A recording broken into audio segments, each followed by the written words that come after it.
Good morning, good evening, good day to you, wherever you may be, and welcome to this, our coffee break today, Thursday, November 12th, on day 9 of Citrix Converge 2020. Thank you for staying with us through the conference. So, you have probably seen one of these already, but I'll just go through the spiel.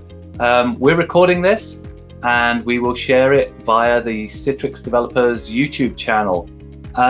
This is a public forum.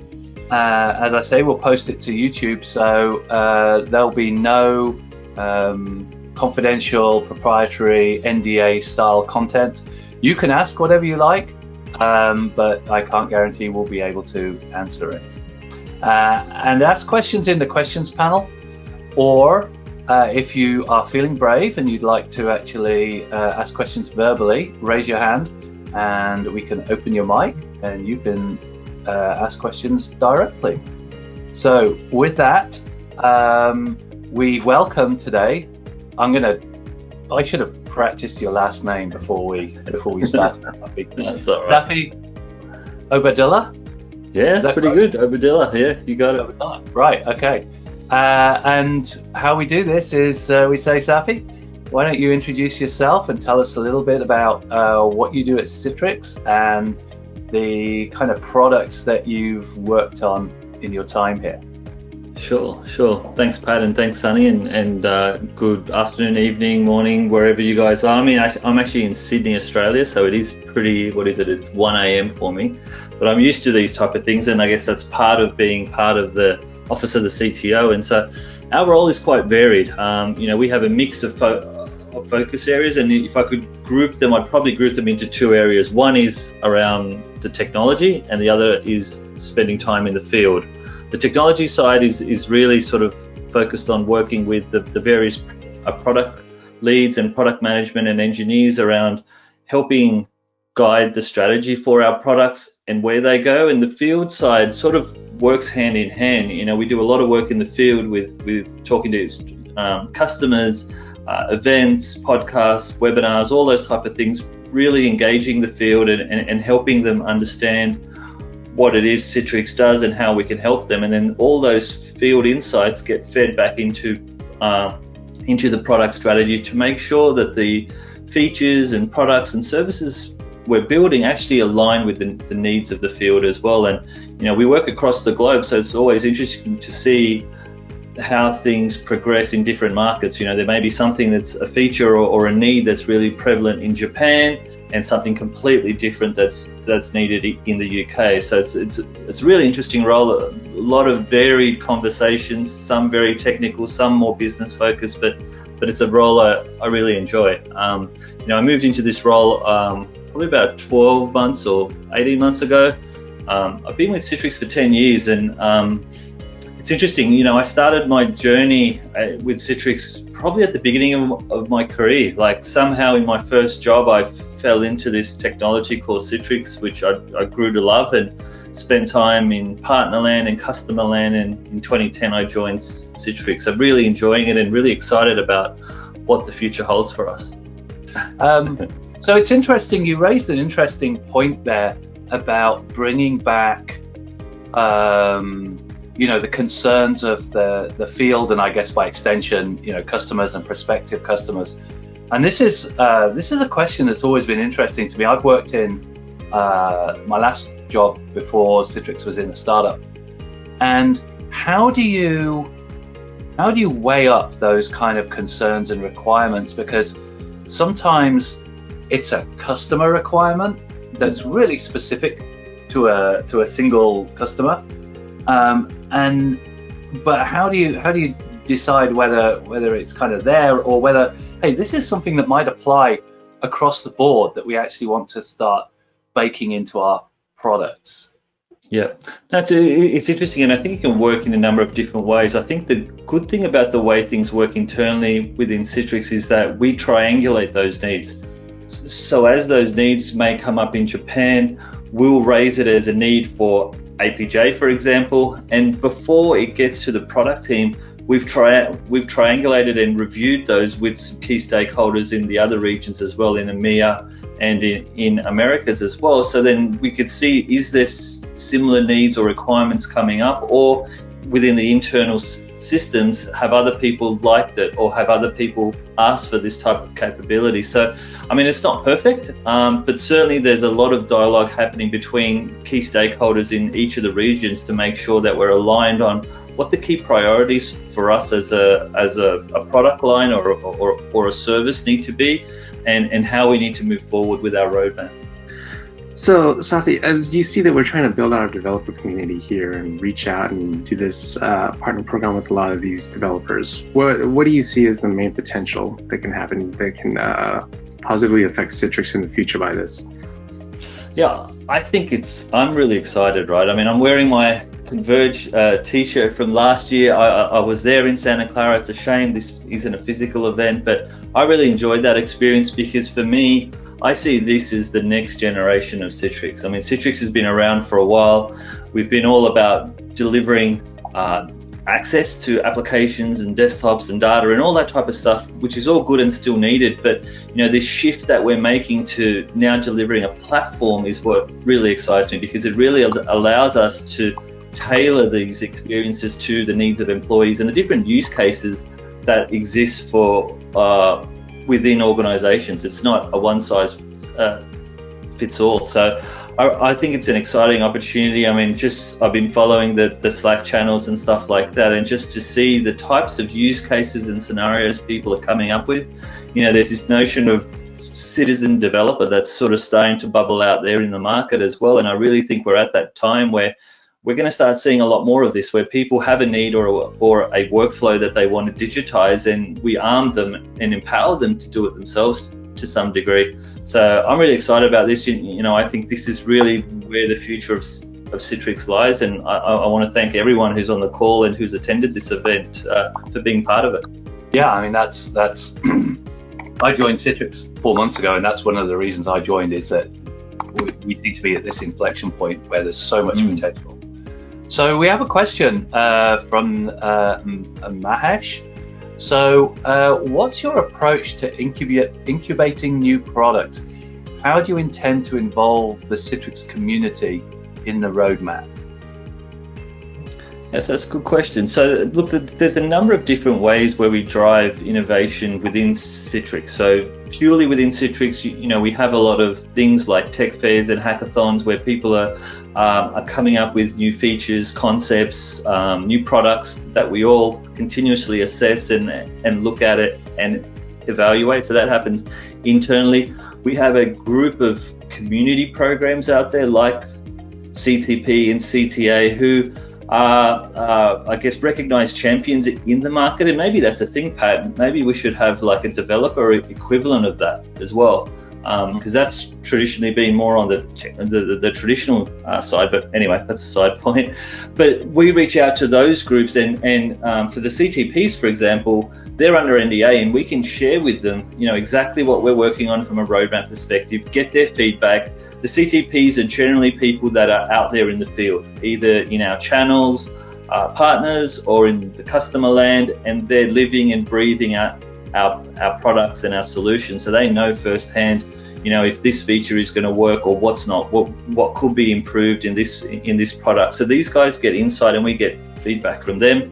We also have things like Customer Council, where we meet with key executives from our strategic customers, or a cross-section of customers, I would say, across a number of different regions on a regular basis to share insights on product roadmap as well. So we do have a number of different interfaces with the field to directly provide insights into where we're going and receive feedback as well. So we have a question from Hardial Singh. Sorry if I butchered your name there. What tech concept do you think has been widely talked about but will really see success in 2020? The follow-up being from security to cloud to AI and IoT. I guess we might want to nudge the year on to 2021. 2021, yeah. Only a couple weeks left. Yeah, that's right. It's crazy to think that. Hey, I don't know, man, like 2020, this year's been crazy. I think if the pandemic hadn't happened, I would probably answer differently. I think, if you think about how much of a shift organizations have had to have in the way people work, I feel, of that 3 list, I feel one of the biggest ones is probably security. Everyone's working remotely. They're on their home networks. They need more security because their home networks isn't as secure as corporate networks. People are looking at how they protect their applications and their data. They're moving stuff into the cloud. So I think security for me is a big area. I think the emerging area, which is starting to come as a consequence of that, because one of the things that we are seeing is that many organizations have used this whole pandemic and this shift in working as a catalyst to really drive innovation forward. So while security is important and will always be important as an underlying, foundation for any IT environment, I think where we're going with innovation, AI we're just at the cusp of that. I feel that we're really at a turning point in terms of how we use that. This is interesting. I was listening to a podcast, I can't remember who it was, but they gave this analogy which I thought was really poignant. It was sort of contrasting where we are with technologies like AI with the Industrial Revolution. And the Industrial Revolution that they talked about was essentially automating human movement, like starting to use machines and robots to start to automate the human actions that we were doing prior to the Industrial Revolution in factories. And they contrasted to say that, where we are with AI is really about automating the human mind. And I thought that was a really interesting way to consider the potential of where technologies like AI and ML could take us. And, granted, we are at the very, very early stages of that, but the potential is huge. Right. So, it's interesting you talk about like the, 2020 being this kind of special snowflake year. And this is a question I've asked to other execs. It's really interesting because what do you think is the balance between the kind of motions that we've seen accelerated and new things that have happened this year? Well, I think it's interesting. I mean, I think if you look at what did the pandemic do? Obviously we've got to keep everyone safe and health, and that's all important. But what did it do? It drove change in the way people work. It drove a need to rethink about your organization. Its resilience, its adaptability, its ability to adapt to changes, whether it's a pandemic, whether it's a market disruption, changing competition. And I think that's really got people thinking. I mean, we've heard so many stories of people talking about how they've executed on 3 years worth of innovation in a month or 2 months or something. And I think, a lot of the things that holds people back, whether it's letting people work from home or adopting cloud, a big part of it is just perception. It's not the technology that's holding people back. It's not that the technology is not ready. It's just perception. And I think the pandemic sort of forcing everyone to shift. There's no other way. You have to do it. And it really, I guess, created a situation where people didn't have an option. They had to do it. And so they've embraced, all right, I think people can work from home. They can be productive and it is going to work. And here's some tools to do it. The cloud has been, for some people, they've really jumped in on cloud and embraced it and moved forward. Others have been very, very cautious, whereas now they've been forced into a position where they have to use it to allow them to scale or adapt to the new needs now. And they've realized that, okay, fine, it's good. It's okay.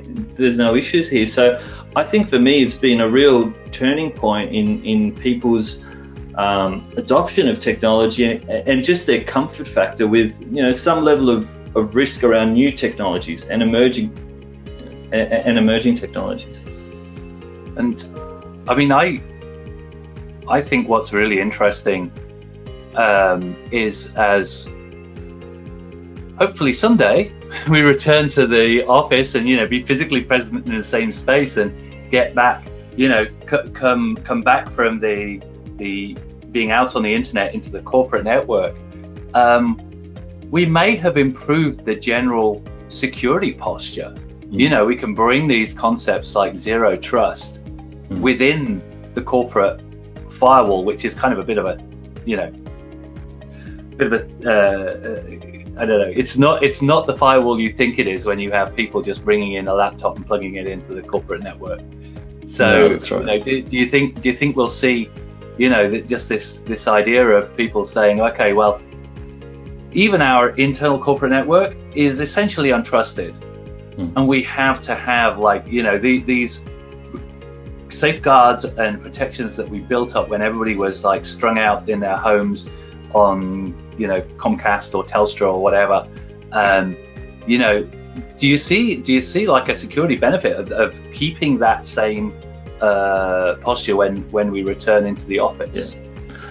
Absolutely. I mean, I think trying to control, I think firstly, employees and their devices represent the largest attack surface, right? I mean, the data centers are generally safe. Like, people have been putting security firewalls, IPSs, all those different things in there, and it's generally safe. The entry point for most hackers or phishing exercises, malware, whatever, are devices. And I think trying to control every single device that could come into your environment is almost a losing battle. Like, the number of devices people have on themselves physically on a daily basis in the office, at home, is crazy, right? And you look at where most applications are going, they're going outside of the data center into the cloud, which is publicly accessible over the internet. So it's a losing battle trying to control all the devices. And I feel the approach that Citrix has taken for a long time is, really focusing on controlling the applications and the data. If you can control that, and I think that's where this whole notion of zero trust aligns really well, where it's about, you don't trust anyone. And you have to prove continuously that you are who you say you are. I don't care what device you're coming from or what network you're coming from. You've got to prove to me on a continuous basis, and then I'll unlock extra things for you. Rather than the traditional approach is, you access the corporate Wi-Fi or you connect via VPN to the corporate network and you've got carte blanche access to everything. Like, it's just not a smart approach in this day and age. So we have another question from Mahesh. Quantum computing is likely to disrupt existing security networks. How do you foresee companies countering it? Yeah, look, computing is always going to continue to grow faster and faster. There's always going to be computers out there that can probably do things faster, better than humans, especially when it comes to things like, if bad actors are trying to use those technologies, that power, to infiltrate corporate networks and things like that. I think the approach that we're talking about here, or we just talked about from a zero trust perspective, helps put some more safeguards into those entry points. Quantum computing, I guess, is still, I would say, it's, I'm not going to say it's in its infancy. It is maturing, but I don't think it's something that's generally accessible to everyone. But it certainly has the potential to change the way we think about just computing power and processing power. So just a reminder for the audience, if you came in a few minutes late, you can raise your hand in the GoToWebinar UI, and we'll open your mic and you can ask a question directly, or you can type it into the questions panel. So I've got one. You're in the office of the CTO, so it's your job to think about these really off-the-wall questions. I've got one. So my last, before Citrix, I was at a company doing open source data integration, which was a fascinating role because you're dealing with so many different data sources. And we've seen this rise of, and it was actually talking about quantum computing and cryptography that made me think of this. We've seen this rise of GPUs being used. Obviously GPUs started off in your graphics card and rendering all those polygons and doing these massively parallel, simple calculations. And then we saw them kind of take a move towards more general purpose computing, in being used for cryptographic operations. So, embarrassingly parallel problems like calculating hashes for Bitcoin. And then we've seen them being used in databases where, you want to partition a data set and run the same operation in parallel very quickly. Is there an application to our world of, securing the network and, as we support more and more users, can we, this is, like I say, it's off the wall. It was just just came to me a minute ago.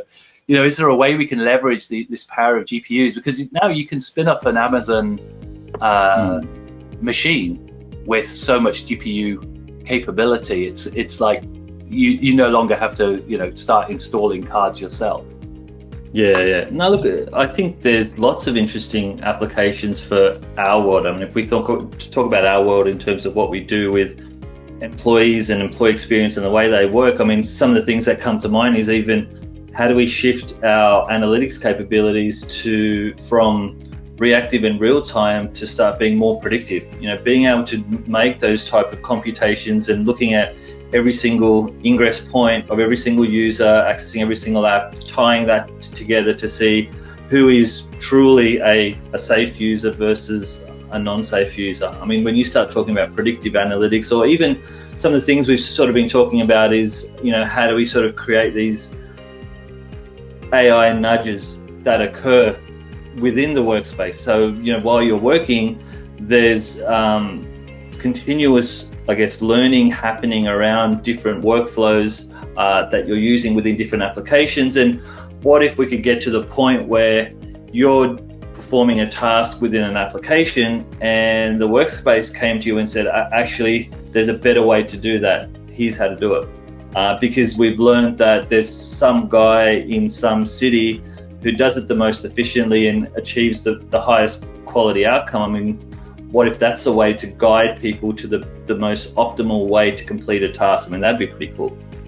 Or even to suggest to IT, hey, you might want to create a micro app for this, because this is something this is this is a rote operation. Lots of people do, just like launching this app and copying this data and pasting it into that app. And that's right. Like Clippy on steroids. Yeah, no, 100%. I mean, there's so much data that's there, and I think, we need these type of really powerful platforms that are leveraging GPU or quantum computing to try and process this stuff, not just one-off, but on a continuous basis to sort of make this whole system work. So I'm really excited to see how this all plays out over the next sort of 5 to 10 years in terms of how we go from this almost static, siloed mode of operation that employees have, moving from app to app to app. And I think micro apps is a good next step in terms of tying together those workflows across different systems and things like that. But where could it go in the future? Leveraging, the power of computing that you're talking about, as well as bringing in AI and ML. It's pretty exciting. I think this is another opportunity for developers to build value on top of the kind of networking and security primitives that is our bread and butter. If you can imagine, taking the monitoring feed and you've got a gap there in the closed loop of, okay, we're monitoring what's going on, and we have APIs to change configuration. There's a gap there where a smart vendor could come along and say, well, I've got some machine learning system and it's specific to this vertical, and maybe something like financial services or healthcare, and these are the kind of actions we want to take for DDoS prevention or fraud prevention or whatever. That I think there's just so much opportunity for our community of developers to bring their specific vertical expertise and combine it with the broad range of services that we're continuing to build. Yeah, no, I agree. I mean, when you look across all the different industries, all the different roles that exist, while there's so many different discrete apps for different industries, a lot of processes actually aren't in the app, they're in people's heads. The person who's behind the screen knows that they need to get this from here and put it here, or knows those processes, and it's about how do we harness that knowledge and almost digitize it into a platform so everyone can benefit from it. And I definitely think there's a lot of opportunities there, for developers and people who live in specific industries, who really understand the ins and outs of specific roles in that industry, to sort of build on that and digitize that and create these platforms that really make it a lot more simpler and easy for people to get their work done and ultimately be more productive. So with your time here at Citrix, there's been a lot of change, a lot of evolution within the last 10 years. How do you see Citrix changing in the forthcoming future? What do you see coming down the pipeline?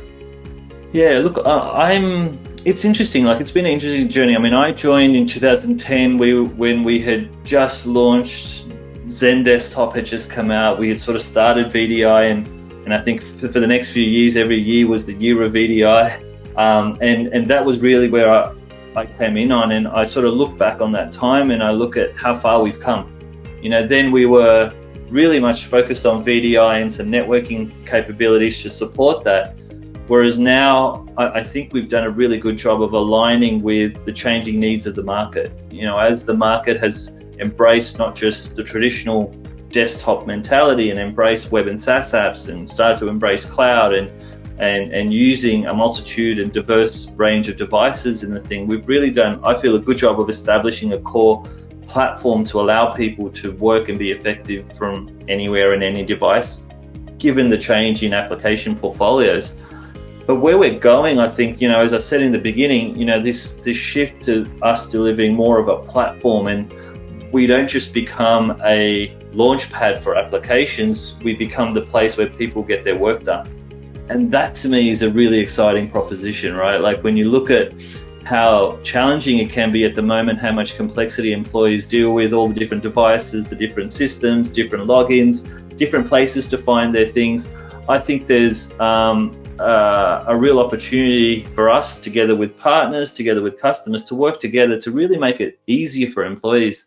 I mean, think about an employee who's now in lockdown, working from home on their own, trying to make sense of all the different systems they have to use. They don't have a buddy that's right next to them that they can ask. IT is probably in a different city somewhere else. It's tough, right? And I think this has really highlighted the need that there's a lot of complexity in the technology employees have to interface with, and this platform approach is really going to help us simplify that and let people do their best work. All right. So we're coming towards the bottom of the hour, and I have a message for, if you have not seen it on chat, there's a message from Tara, who is the guardian of the much coveted Bluetooth water bottles. So an audio bottle will be shipped along with your t-shirt and sticker to Ben Voss, Benir Pistil, and Hardale Singh. So great discussion today. So I guess it's unfortunately it's time to start wrapping up, Safi. This has been, I certainly could just do this all day, because this has been fascinating, and it's the only reason I participated in Citrix Converge was to kind of have these conversations and learn more about what we actually do here. So it's been like super useful for me. Thank you. But yeah, I'd like to thank you for staying up late and your great insights, and also thank the audience for their questions. And we'll wrap another coffee break. Thanks, guys. Really enjoyed the conversation, and everyone else enjoy the rest of your conference. All right. Cheers. Bye-bye. Thank you. Bye-bye. Bye.